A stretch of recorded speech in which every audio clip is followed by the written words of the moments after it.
Second के भूकंप आ गया। उसका की प्रकृति के अनुसार आज हम जीवों का वर्गीकरण पर चर्चा करेंगे। ठीक है, तो सभी जीव का कोशिका का जो है बनावट अलग अलग होता है। जैसे पादप भी जीव है, ठीक ना, और सामान्य जो है जीव जंतु जो है वह भी जीव के अंतर्गत आता है। ठीक है, जैसे पेड़ भी जीव, बकरी भी जीव। तो पेड़ पौधा हो गया पादप के अंतर्गत, और सामान्य जीव के अंतर्गत ये सब हो गया बकरी, गाय, घोड़ा इत्यादि हो गया। ठीक है, तो कोशिका की प्रकृति के अनुसार आज हम लोग देखेंगे कि जीव का वर्गीकरण वैज्ञानिक के द्वारा कैसे किया गया। पिछले दिन हम लोग देखेंगे लक्षण के अनुसार। ठीक है, आज हम लोग देखेंगे कोशिका की प्रकृति के अनुसार जो है जीव का वर्गीकरण किस प्रकार से किया जाता है। तो कोशिका दो प्रकार की होती है, एक प्रोकैरियोटिक कोशिका, दूसरा यूकैरियोटिक कोशिका। ठीक है, कोशिका आपका दो प्रकार का होता है, प्रोकैरियोटिक भी होता है और यूकैरियोटिक भी होता है। ठीक है, ऐसा नहीं है कि प्रोकैरियोटिक वाला जीव नहीं है, यूकैरियोटिक वाला है, ऐसी बात नहीं है। दो प्रकार के होते हैं, दोनों के कार्य अलग अलग हैं। प्रोकैरियोटिक कोशिका में केंद्रक तथा झिल्ली युक्त कोशिकांग नहीं पाए जाते। ठीक ना, उसमें आपको केंद्रक और झिल्ली, ठीक है, ये दो जो है आपको कोशिका का अंग जो है, ये कोशिकांग है, अलग अलग करेंगे कोशिका का अंग हो जाएगा। ठीक है, तो प्रोकैरियोटिक कोशिका में जो है केंद्रक और झिल्ली, ठीक है ना, क्या क्या केंद्रक और झिल्ली जो है कोशिका का अंग नहीं पाया जाता है, और इसकी संरचना जो है बहुत सरल होती है। ठीक है, संरचना सरल होती है। ठीक है, जैसे जीवाणु, ठीक है, जैसे जीवाणु, नील हरित शैवाल। ठीक है, ये सब जो जीव होते हैं इसमें केंद्रक और झिल्ली इत्यादि नहीं पाए जाते हैं, बहुत सूक्ष्म होते हैं। ठीक है, ये प्रोकैरियोटिक कोशिका के अंदर हम लोग देख लिए कि जो प्रोकैरियोटिक कोशिका जो होती है उसमें केंद्रक और झिल्ली नहीं पाया जाता है। पूछेगा प्रोकैरियोटिक कोशिका किसे कहते हैं, तो ऐसी कोशिका जिसमें केंद्रक और झिल्ली नहीं पाया जाता है उसको हम प्रोकैरियोटिक कोशिका कहते हैं। इसकी बनावट या संरचना जो है बहुत ही सरल होती है। ठीक है, दूसरा है यूकैरियोटिक कोशिका। तो यूकैरियोटिक कोशिका में पूर्ण विकसित केंद्रक होता है, पूर्ण विकसित केंद्रक होता है। किसमें पूछेगा, पूर्ण विकसित जो है कोशिका किसमें होता है, यूकैरियोटिक में।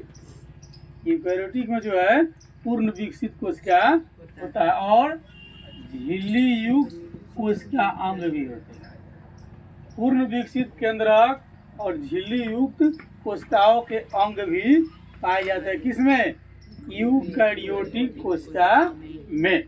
ठीक है, तो यूकैरियोटिक और प्रोकैरियोटिक का आप डिफरेंस देख लीजिए, यानी कि अंतर देख लीजिए।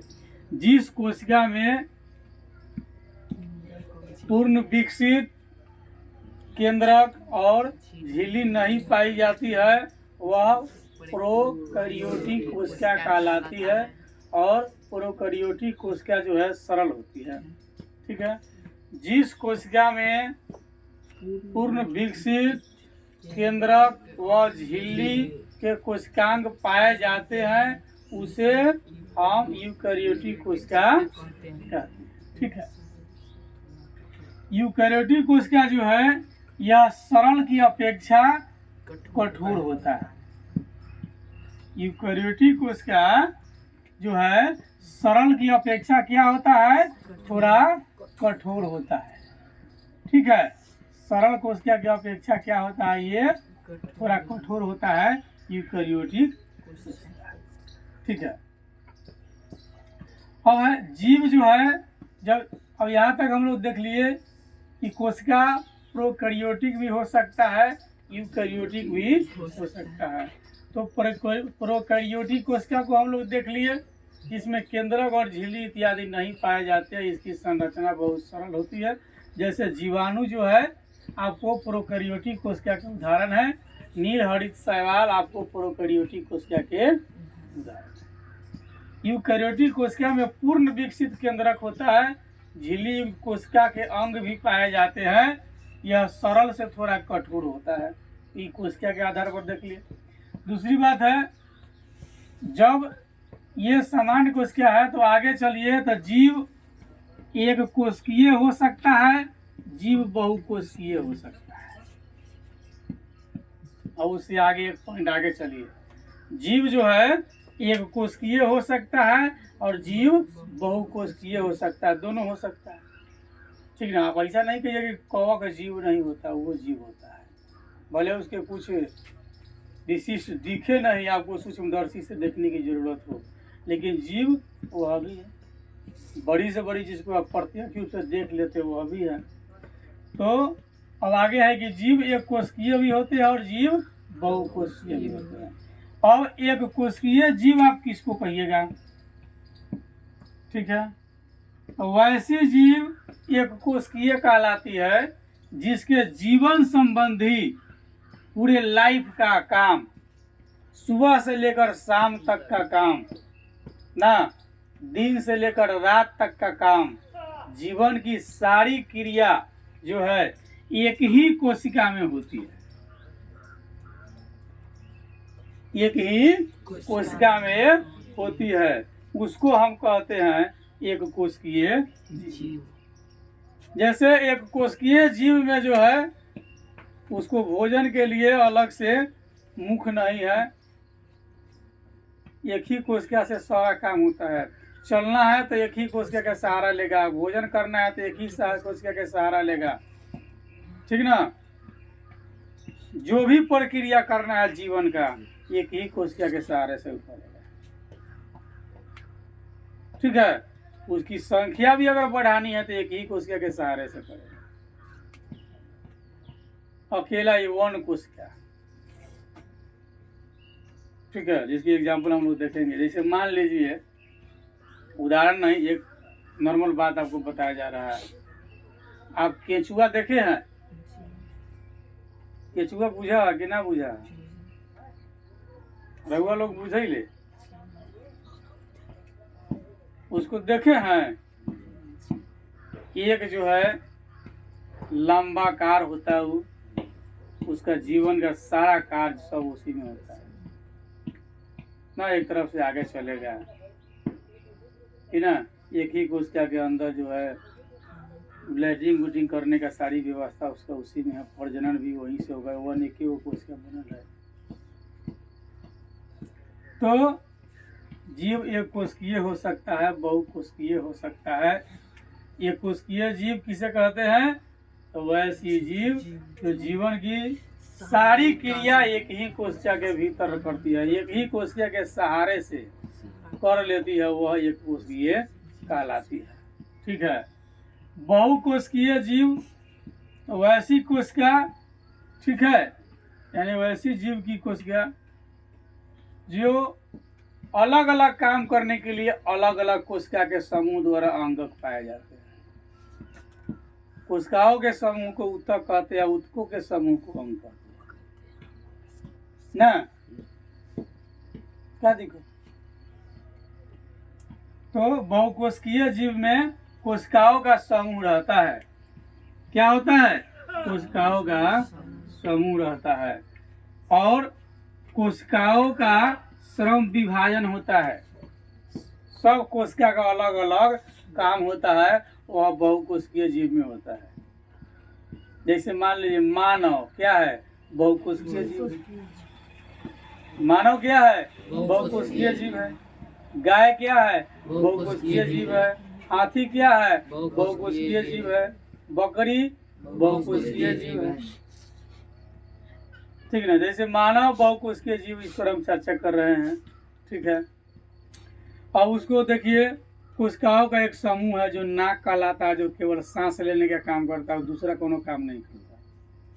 कोशिकाओं का एक समूह कान, जो केवल सुनने का काम करता है, वो दूसरा कोनो काम नहीं करता है। मुख, केवल भोजने के नु काम करता है, बोलने का काम करता है, मतलब वो अपन काम करता है। जीभ हेल्पिंग करता है, दांत चबाने का काम करता है। क्या इस प्रकार से शरीर के अन्य अंग जो है कई सारे कार्य में जो है मदद करते हैं। तो बहुकोशिकीय जीव में निकल जाइए 11 नंबर पकड़ के,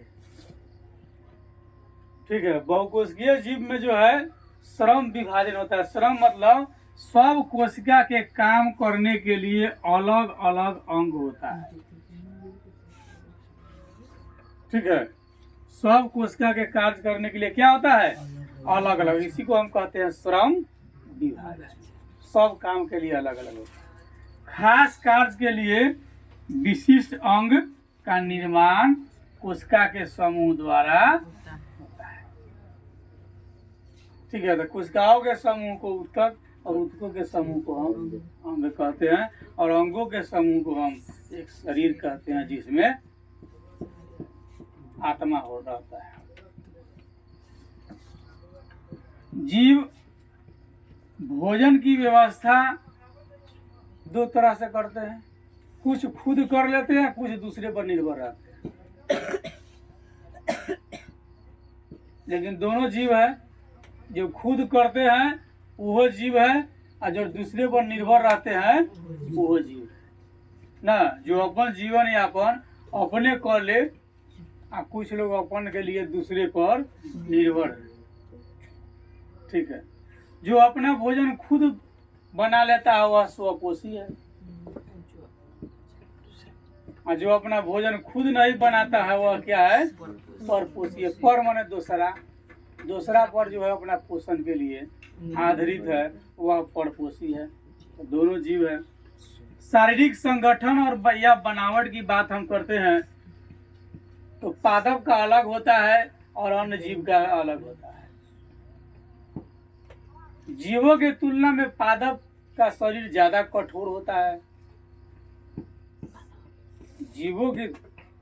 जीव का जो शरीर है सरल होता है, कोमल होता है, और पादप का शरीर कठोर होता है।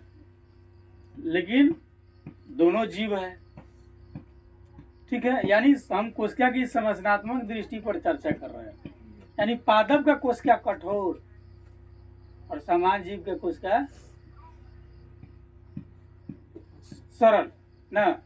जैसे आप कूदते हुए जाइए और एगो पेड़ पर गिर जाइए धड़ाम से, पेड़ का कुछ नहीं बिगड़ेगा ना। और आप पर एगो पेड़ गिर जाए ना, तो आप बिना पानी के हिल जाइए।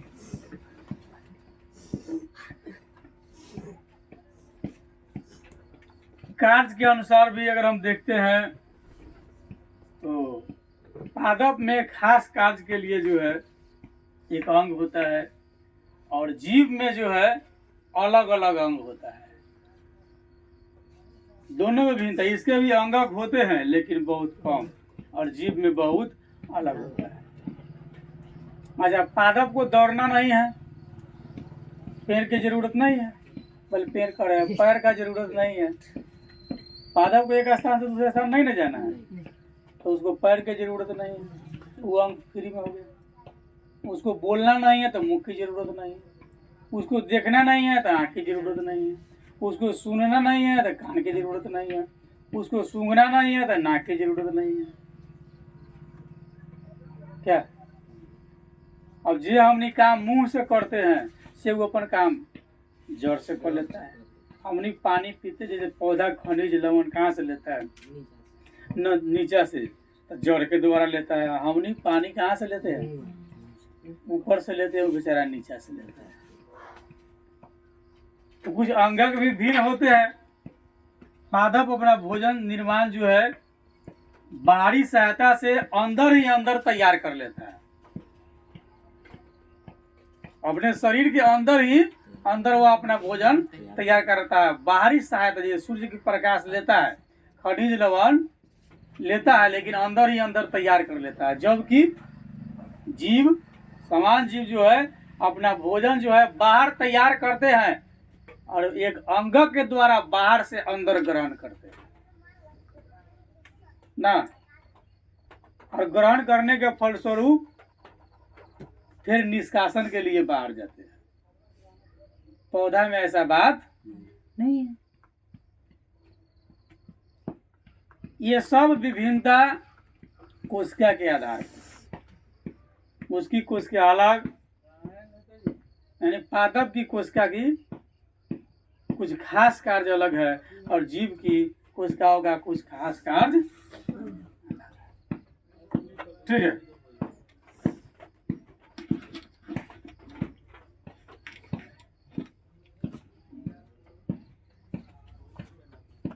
हो गई।